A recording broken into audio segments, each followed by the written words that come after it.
G Tamil news நேயர்களுக்கு வணக்கம். C ஓட்டரிலிருந்து ஒரு கருத்து கணிப்பு முடிவு வெளியாயிருக்கு. நிறைய இடங்கள்ல அது பிரேக்கிங் நியூஸாவே இருந்துகிட்டு இருக்கு. அது என்ன அறிக்கை, அது என்ன அந்த கருத்து கணிப்பு சொல்லுது அப்படின்றத இந்த நிகழ்ச்சியில பார்க்கலாம். முதலாவதா அந்த சி ஓட்டருடைய கருத்து கணிப்புல அதிகமா பேசப்படக்கூடிய டாபிக் 2026ல யார் முதல்வர் ஆவறதுக்கு அதிக வாய்ப்பு இருக்கு, மக்கள் யாரை விரும்புறாங்க அப்படின்றது தான். அதுல முக்கியமா விஜய் அவர்களுக்கு 2வது இடம் கிடைச்சிருக்கு அப்படின்றது தான் இந்த கருத்து கணிப்பு முடிவுகள்ல ரொம்ப சுவாரஸ்யமான ஒரு முடிவா இருக்கு. அந்த கருத்து கணிப்பு முடிவுகள்ல நிறைய தரவுகள் முழுமையா வெளியிட்டிருக்காங்களா அப்படின்றது ஒரு சில கேள்விகளையும் எழுப்புது. இந்த நேரத்துல ஏன் அந்த கருத்து கணிப்பு முடிவுகள் எடுக்கப்பட்டுச்சு அப்படின்றது அந்த கேள்வியும் இருக்கு. தமிழ்நாடு முழுக்க நிறைய கேள்விகள், தமிழ்நாடு சம்பந்தப்பட்ட விஷயங்கள்ல நிறைய கேள்விகளை எழுப்பி இந்த கருத்து கணிப்பு முடிவுகளை எடுத்திருக்கிறாங்க. அதனுடைய முடிவுகள் என்ன அப்படின்றத பார்க்கலாம். முதல்ல முக்கியமான கேள்வி என்ன அப்படின்னு சொன்னா 2026ல முதல்வருக்கான போட்டி என்ன அப்படின்றது தான்.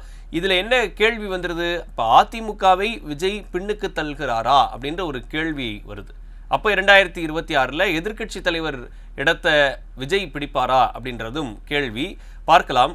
முதல்ல 2026ல் முதல்வருக்கான போட்டி, இப்போ முதல்வராக இருக்கக்கூடிய திரு மு.க. ஸ்டாலின் அவர்களுக்கு 27% ஆதரவு கிடைச்சிருக்கு. அதே போல புதிதாக கட்சி தொடங்கி இருக்கக்கூடிய நடிகர் விஜய்க்கு 18%, எதிர்க்கட்சி தலைவராக இருக்கக்கூடிய எடப்பாடி பழனிசாமிக்கு 10%, பாஜகவுடைய தலைவராக இருக்கக்கூடிய அண்ணாமலைக்கு 9% கிடைச்சிருக்கு.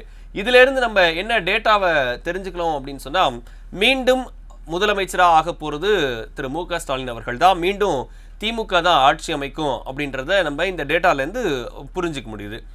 மக்களுடைய ஆதரவு திமுகவுக்கு தான் இருக்கும் அப்படின்றத, அடுத்த முதல்வர் யார், முதல்வருக்கான போட்டியில் முதலிடம் வகிப்பது யார் அப்படின்ற தரவினுடைய அடிப்படையில் பார்க்கும்போது திமுகவுக்கு தான் அதிகமான ஆதரவு இருக்கு, மு.க. ஸ்டாலின் அவர்களுக்கு தான் அதுக்கான ஆதரவு இருக்கு அப்படின்றத இந்த டேட்டா சொல்லுது. இப்போ எப்பவுமே தமிழ்நாட்டில் 2வது இடம் அப்படின்றது ஒரு முக்கியமான இடம். எதிர்க்கட்சி தலைவராக இருந்து ஆளும் அரசை கேள்வி கேட்கக்கூடிய இடத்துல பல முக்கிய தலைவர்கள் இருந்திருக்கிறாங்க. எல்லா கட்சியும் மாறி மாறி எதிர்க்கட்சி தலைவர்ல இருக்கும்போது நிறைய கேள்விகளை எழுப்பியிருக்கிறாங்க. அப்போ தமிழ்நாட்டினுடைய 2வது இடம் அப்படின்றது ரொம்ப முக்கியமான ஒரு இடம். அந்த இடத்துக்கு புதிதாக கட்சி தொடங்கி இருக்கக்கூடிய நடிகர் விஜய்க்கு நிறைய ஆதரவு இருக்கு அப்படின்றது தான் இந்த கருத்து கணிப்பு முடிவுகளில் வந்திருக்கக்கூடிய ஒரு சுவாரஸ்யமான தகவல். இது 18% வந்திருக்கு. 3rd பிளேஸ்ல 3வது இடத்துல எடப்பாடி பழனிசாமிக்கு 10% ஆதரவு தான் கிடைச்சிருக்கு. அப்போ ஏற்கனவே முதல்வராக இருந்தவர் எடப்பாடி பழனிசாமி, அது மட்டும் இல்லாம அதிமுகவுடைய வாக்கு வங்கி ஒரு மிகப்பெரிய வாக்கு வங்கி, பல தேர்தல்களை சந்திச்சவங்க, நீண்ட காலமா களத்துல இருக்கக்கூடியவங்க, பல முக்கிய தலைவர்கள் இடம்பெறக்கூடிய அதிமுகவுக்கு 3வது இடம் தான் கிடைச்சிருக்கு, எடப்பாடி பழனிசாமிக்கு 3வது இடம் தான் கிடைச்சிருக்கு அப்படின்றது ஒரு பெரிய கேள்விக்குறி. இப்ப அதிமுக பாஜக கூட்டணி அமைக்குமா அப்படின்ற ஒரு கேள்வியும் இந்த இடத்துல இருக்கு. எடப்பாடி பழனிசாமி அவர்கள் அமித்ஷாவை போய் சந்திச்சுட்டு வந்தது அப்படின்றது ஒரு பெரிய முக்கியமான விஷயமா பார்க்கப்படுகிறது. அவரும் பாஜகவோட கூட்டணி தான் இருக்க போகுது, பாஜக அதிமுக கூட்டணி இருக்கும், தேசிய ஜனநாயக கூட்டணி தான் 2026ல தமிழ்நாட்டில் ஆட்சி அமைப்பாங்க அப்படின்ற விஷயத்தையும் அவர் சொன்னதா ஒரு தகவல் வெளியாயிருக்கு. அப்படி பார்க்கும்போது எடப்பாடி பழனிசாமிக்கு ஆதரவு அப்படின்றது 3வது இடத்துல தான் இருக்கு. இப்போ 2வது இடத்துல நடிகர் விஜய்க்கு 18% ஆதரவு இருக்கு அப்படின்றது ஒரு சுவாரஸ்யமான விஷயம்தான். ஏன் அப்படின்னு சொன்னா, இதுவரைக்கும் தேர்தலையே சந்திக்காத ஒரு புதியவர் மக்களுக்காக களத்துல இறங்கி என்ன பணியாற்றிருக்கிறார் அப்படின்னு தொடர்ந்து எதிர்க்கட்சிகள் அவரை நோக்கி கேள்வி எழுப்பிட்டு இருக்கிறாங்க. அரசியல் கட்சிகளுக்கு மத்தியில இவர் எப்படி இன்னும் பிரஸ் சந்திக்கல, மீடியாவுக்கு சரியான விளக்கம் கொடுக்கல, மக்கள் பிரச்சனைக்கு தொடர்ந்து களத்துல போராடல, பனையூர்ல உட்கார்ந்துகிட்டு பண்ணையார் அரசியல் பண்ணிக்கிட்டு இருக்கிறாரு, ஒர்க் ஃப்ரம் ஹோம் அரசியல் பண்ணிக்கிட்டு இருக்காரு அப்படின்னு தொடர் விமர்சனங்களை முன்வச்சாலும் இப்போ 2வது இடம் கிடைச்சிருக்கிறது அப்படின்றது ரொம்ப கவனிக்க வேண்டிய ஒரு விஷயமா இருக்கு. தமிழ்நாட்டில் இருக்கக்கூடிய பெரும்பாலான மக்கள் விஜய ஒரு நடிகரா விரும்புறாங்க, அவருடைய படங்கள் பெரிய கலெக்ஷன் பெறுது அப்படின்றதுல எந்த விதமான மாற்று கருத்தும் இல்ல. தமிழ் சினிமால நம்பர் 1 இடத்துல விஜய் இருக்கிறாரு, கலெக்ஷன் மன்னனா இருக்கிறாரு அப்படின்ற பேரெல்லாம் அவர் எடுத்துட்டார்.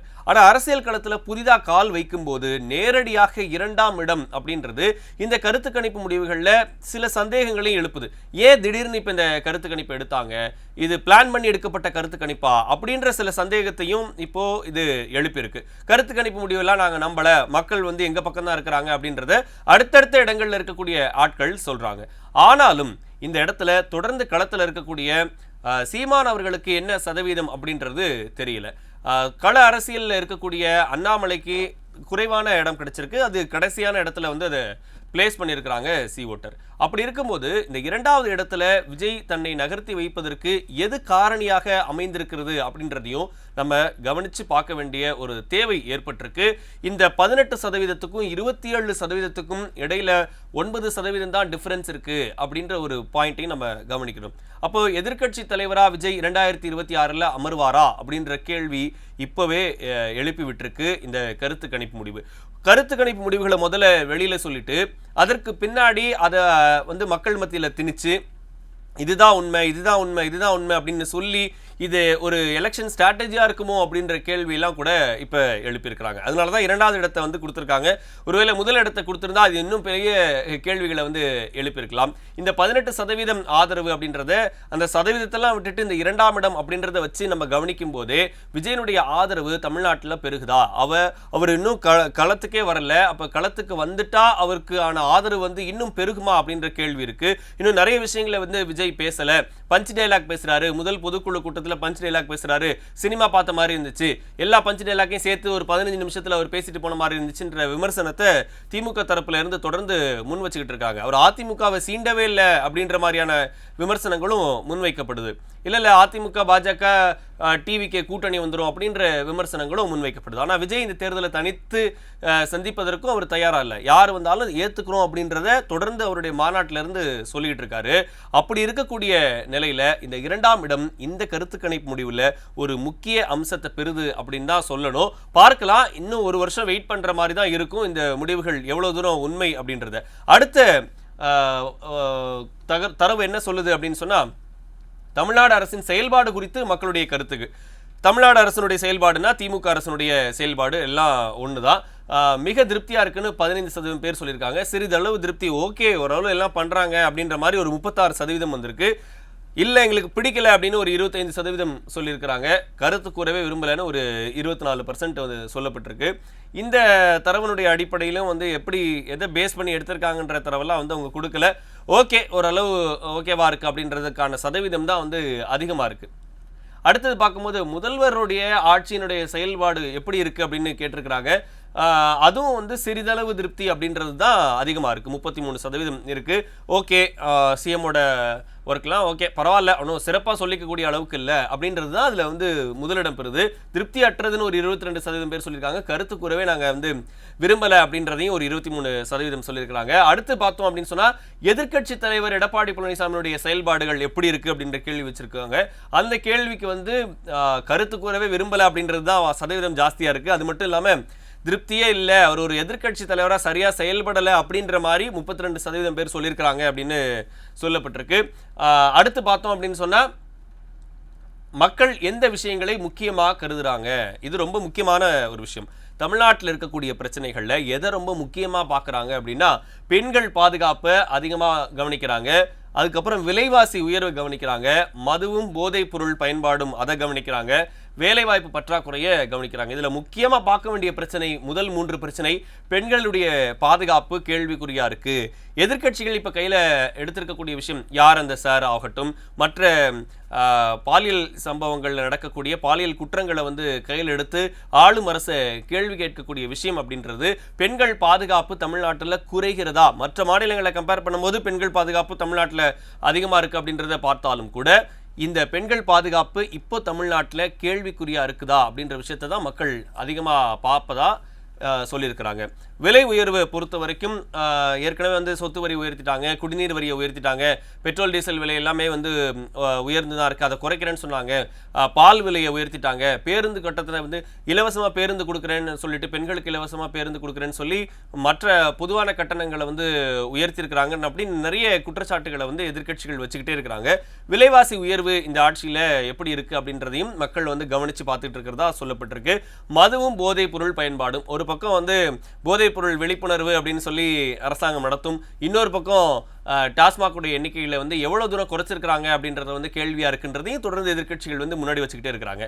போதைப் பொருள் பயன்பாடை ஓவர் த நைட்ல ஒரே நாளில் குறைக்க முடியாது அப்படின்னா மாசமாவது அதை குறைங்களேன் அப்படின்றது தான் அவங்களுடைய எதிர்க்கட்சிகளுடைய கேள்வியாக இருக்குது, மக்களுடைய கேள்வியாக இருக்குது. ஒரு இடத்துல டாஸ்மாக் அமைக்க போகிறாங்கன்னா அங்கே போராட்டம் வந்து நடத்துகிறாங்க அப்படின்னா அங்கே டாஸ்மாக் அமைக்கக்கூடாது அப்படின்றதுல அரசு உறுதியாக இருக்கணும் அப்படின்றது தான் மக்களுடைய வேண்டுகோளாகவும் இருக்கிறது.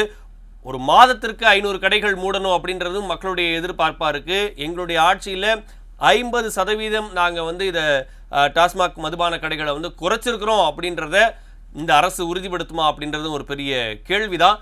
வேலைவாய்ப்பு பற்றாக்குறை, படித்தவங்களுக்கு சரியாக வேலைவாய்ப்பு இல்லை அப்படின்றது அது எந்த அரசாங்கம் வந்தாலும் தொடர்ந்து இருக்கக்கூடிய ஒரு பிரச்சனையாக தான் இருக்குது. அதை 4வது இடத்துல வச்சிருக்கிறாங்க. அடுத்தது பார்த்தோம்னா சட்டமன்ற உறுப்பினர்களுடைய செயல்பாடுகள் குறித்து, எம்எல்ஏனுடைய செயல்பாடுகள் எப்படி இருக்குது அப்படின்னா அதுவும் ஓகே, ஓரளவு திருப்தியாக பண்ணுறாங்க அப்படின்றது தான் இருக்குது. இது வந்து எம்எல்ஏவோட ஒர்க் அப்படின்னு பார்க்கும்போது அந்தந்த தொகுதியில் இருக்கக்கூடிய மக்கள் அந்த எம்எல்ஏக்களை வந்து எப்படி அணுகிறாங்க, சில பேர் மினிஸ்டராக இருப்பாங்க, அவங்கள எப்படி அணுகிறாங்க, அந்த தொகுதியில் இருக்கக்கூடிய மக்களுக்கு எம்எல்ஏக்கள் வந்து எப்படி சேவை செய்கிறாங்க அப்படின்றத பொறுத்து இந்த கேள்விகள் கேட்கப்பட்டிருக்கின்றன. அதில் ஓகே ஃபுல் ஃப்ளெஜ்டாக சப்போர்ட் பண்ணுறாங்களா இல்லையான்றதெல்லாம் எனக்கு தெரியல, ஆனால் ஓகேவா பண்ணுறாங்க அப்படின்றது தான் 32% வந்து இதில் இருக்குது. ஸோ எம்எல்ஏவுடைய செயல்பாடுகள் பற்றி பார்த்தோம். அதனால் இதில் முக்கியமாக இந்த சி ஓட்டருடைய கருத்து கணிப்பு முடிவுகள் வந்து பெருசாக தாக்கம் ஏற்படுத்தியிருக்கக்கூடிய நிகழ்வு அப்படின்னு பார்த்தா விஜய்க்கு 2ஆம் இடம் அப்படின்றது தான். 2026 விஜய் எதிர்க்கட்சி தலைவர் ஆவாரா அல்லது என்ன மாதிரியான கூட்டணி அமைக்க போறார் அப்படின்றதெல்லாம் இன்னும் ஓராண்டு காலம் பொறுத்திருந்து பார்க்க வேண்டிய நிகழ்வு தான். ஆனாலும் 2ஆம் இடத்தை இந்த கருத்து கணிப்பு கொடுத்திருப்பது என்பது ஒரு முக்கியமான விஷயம். நன்றி.